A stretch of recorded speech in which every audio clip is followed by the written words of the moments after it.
Okay, so let's look at your project. The key components. The first one is your background. Your background is going to consist of a tutorial. And if you click on the link, it will take you to applying the vocabulary texture. And in this case, you're going to do a texture background. And I provided you with a link to 40 excellent Photoshop texture and backgrounds. So you're also going to complete a tutorial that will be part of your project. And as you can see, I'm just going through lots of textures. There's also a link to even more textures. And you can choose which one you would like for your background.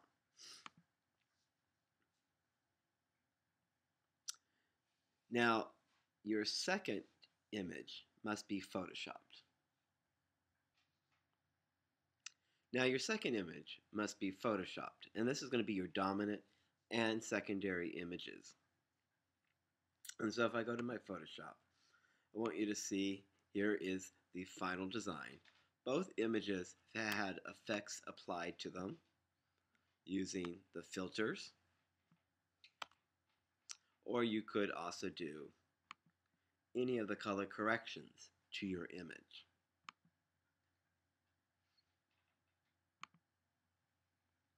Next, you'll need to add a brush element.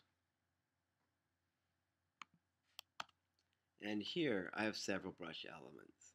A brush element located down at the bottom for my signage.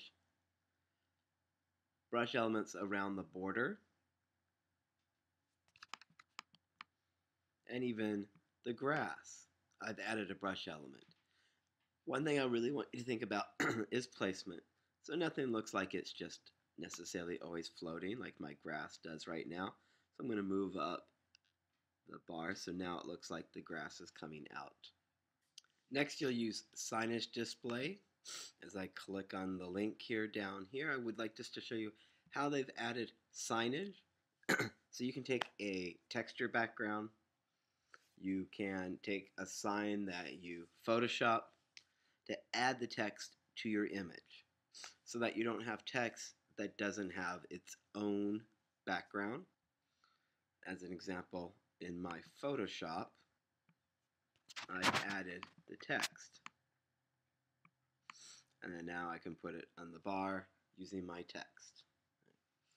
So just to review your components are, you're going to have a background that you're going to do using one of the tutorials. Your main images have to be photoshopped in terms of changing color or using a filter. You're going to apply a brush, which we'll go over shortly. And then your background for your your text signage that you'll needs a background. And then you'll be putting all those elements, and at the end you'll be doing some motion graphics to add animation to your poster.